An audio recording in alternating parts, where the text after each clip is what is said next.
नमस्कार, Indian institute of sustainability podcast में आपका स्वागत है। मैं आपकी होस्ट साक्षी और आज मेरे साथ हैं डॉक्टर ओमवीर सिंह, जिन्होंने कॉन्शियसनेस बेस्ड एजुकेशन पे काम किया है। और मैं अब डॉक्टर ओमवीर सिंह जी से पूछना चाहूँगी कि अपने बारे में हमारी ऑडियंस को कुछ बताएं। नमस्कार साक्षी जी, आपका बहुत बहुत धन्यवाद। पहले तो मैं आपको आभार व्यक्त करना चाहूँगा कि आपने मुझे मौका दिया इस विषय पे आपके साथ चर्चा करने के लिए। तो जैसा कि आपने कहा कि चेतना आधारित शिक्षा व अंग्रेजी में जिसको हम लोग कॉन्शियसनेस बेस्ड एजुकेशन बोलते हैं, वह एक विषय है जिस पे अपने लोग काम कर रहे हैं स्कूलों पे, और ये स्टूडेंट्स की कॉन्शियसनेस डेवलपमेंट और उनको कई तरह के चैलेंजेस को कोप आउट मीट आउट करने के लिए मदद करता है।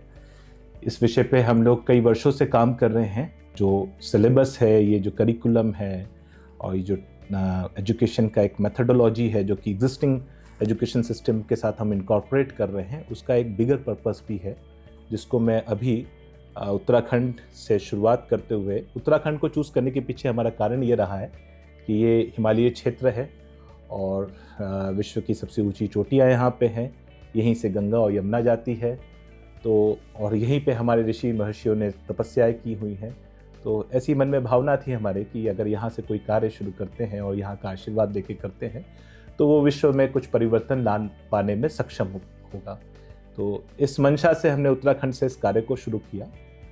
और ये जो विषय है, इसकी जानकारी मुझको बहुत ही बचपने में एक तरह से इत्तेफाकन संयोगवश मुझको स्कूल में मिली, जहाँ पे उस विषय को मैं उतने अच्छे से समझता नहीं था। और जब तक पढ़ के हम बड़े हुए, बढ़ने के बाद, जब बड़े होने के बाद हम अपने स्पेशलाइजेशन में इंजीनियरिंग में रहे और बाकी सारा काम हमने जब किया, तब हमको अपने अंदर एक थोड़ा सा उम्र के बढ़ते पड़ाव के साथ साथ जो एक एंग्जाइटी होती है बट नेचुरल सी कि लाइफ में ऑप्शंस आने लग जाते हैं और ऑप्शंस हमेशा कंफ्यूजन्स क्रिएट करते हैं। तो what to choose and what to not choose, और उसमें भी क्या होगा क्या नहीं होगा, उन सबको मैनेजमेंट को लेकर एक चैलेंज रहा। तो उसके लिए उस मेडिटेशन को सीरियस लेके मैंने उसी एज से काम करना शुरू किया था। तो कॉन्शियसनेस बेस्ड एजुकेशन का जो इंटीग्रल पार्ट है वो है एक मेडिटेशन। और मेडिटेशन की डेफिनेशन जो हम लोग कहते हैं वो ये कहते हैं कि meditation is basically expansion of consciousness, यानी आपकी चेतना का विस्तार। अब ये बच्चों के लिए क्यों इम्पॉर्टेंट हो जाता है?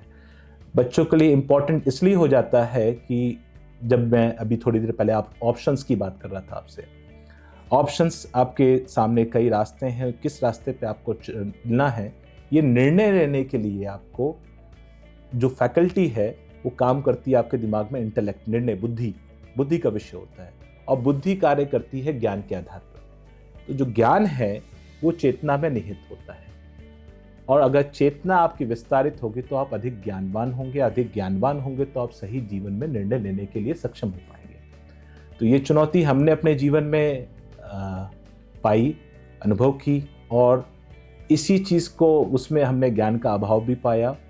मगर अभी भी जो कर रहे हैं, ईश्वर की दया से हम मानते हैं कि अच्छे रास्ते में चल रहे हैं और उसकी प्रेरणा से चलते रहे, ऐसी प्रार्थना भी करते हैं। तो हमने ये बच्चों पे काम करना शुरू किया। इस टेक्निक को हमें जो बेसिक इंट्रोडक्शन मिला महर्षि महेश योगी जी से मिला। महर्षि महेश योगी जी अपने भारत में एक तरह से भारत से उत्पन्न हुए एक विशेष संतों में माने जा सकते हैं। और विशेष मैं इसलिए कह रहा हूँ कि उन्होंने एक बड़ा आधुनिक क्या कहा जाए, एक यूनिक, जिसको कहा जाए यूनिक कॉम्बिनेशन निकाला विज्ञान व वेद का। और उसको उन्होंने कहा कि विज्ञान और वेद को जब उन्होंने बात किया, मिलाया, तो उन्होंने ये प्रमाणित कर दिया कि वेद ही विज्ञान है, वेद से विज्ञान को जुड़ने की ज़रूरत नहीं है। और इसको पूरे विश्व पे उन्होंने प्रूफ किया, और प्रूफ करने के बाद बताया कि ये जो वेद है ये चेतना का विषय है और वेद ही पूर्ण ज्ञान है।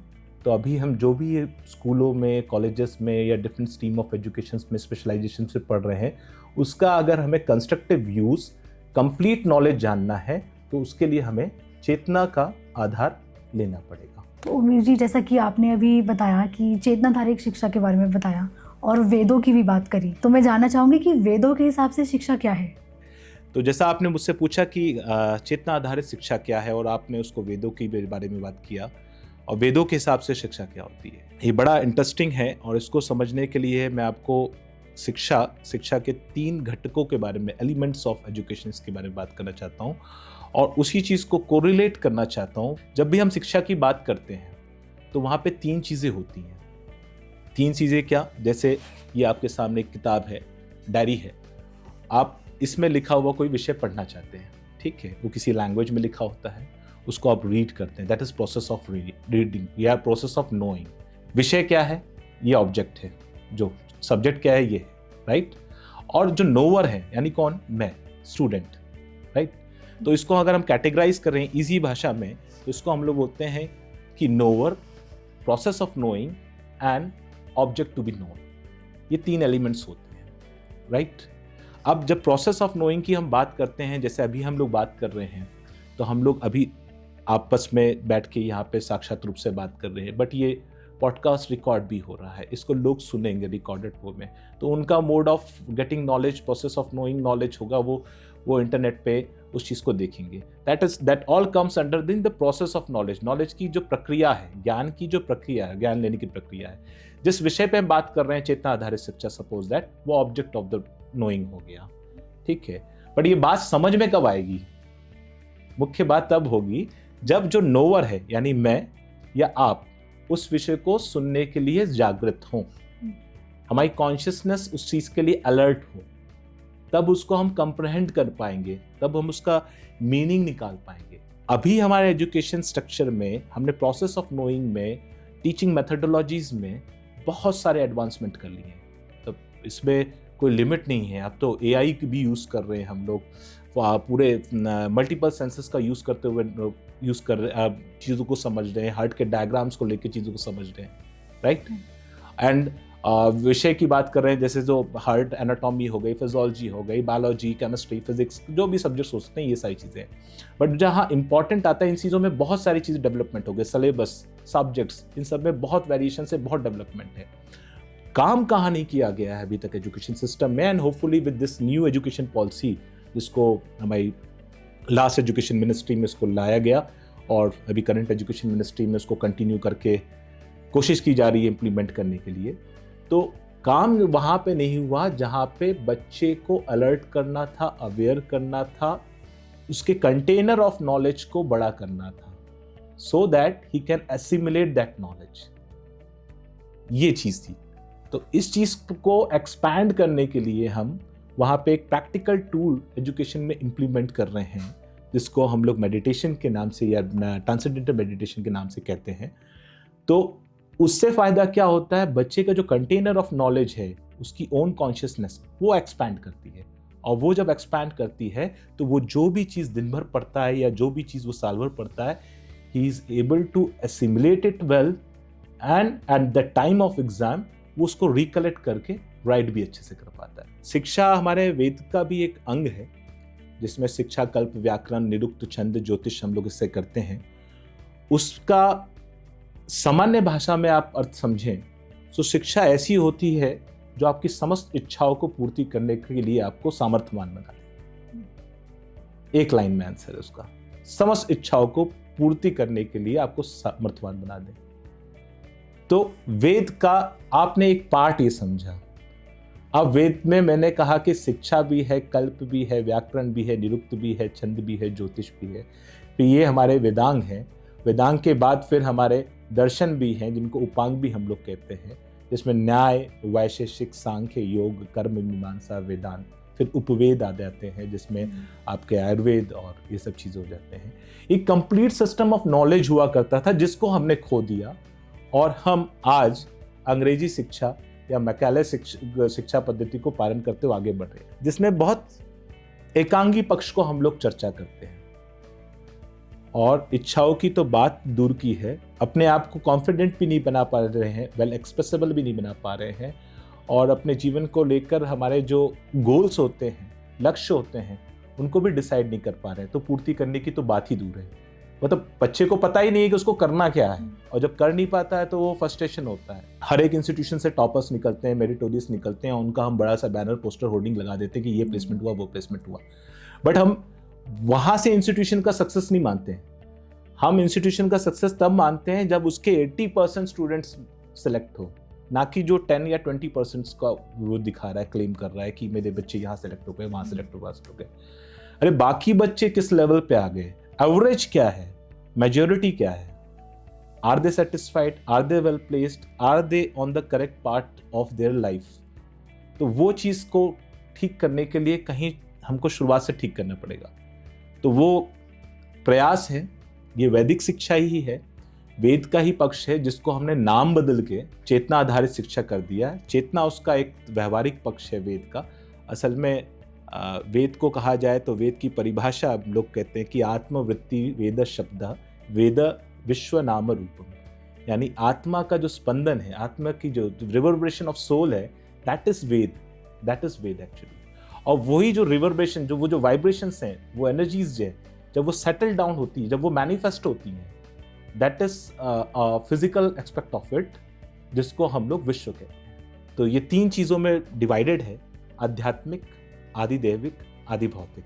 अभी थोड़ा स्पिरिचुअल हो रहा है, ठीक है, और स्पिरिचुअल के साथ साथ इसको मैं डिवाइन लेवल पे भी लेके जा रहा हूँ, आदिदैविक लेवल पे जा रहा हूँ, बट उसका जो फ्रूटफुल पार्ट है या मैनिफेस्टेड पार्ट है वो भौतिक, आदि भौतिक स्तर कहते हैं, ये चीज़ है। तो वेद में वो पूरा विज्ञान था जिससे सब कुछ पाया जा सकता था, और उसको हमने कहीं खोया है।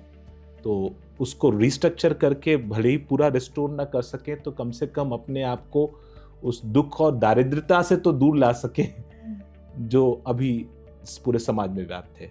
खैर, जो मेरा प्रोजेक्ट है वो स्टूडेंट तक लिमिटेड नहीं है, वो सोसाइटी के बड़े एक्सपेक्ट को, इवन पूरे वर्ल्ड को कंप्लीटली देखता है।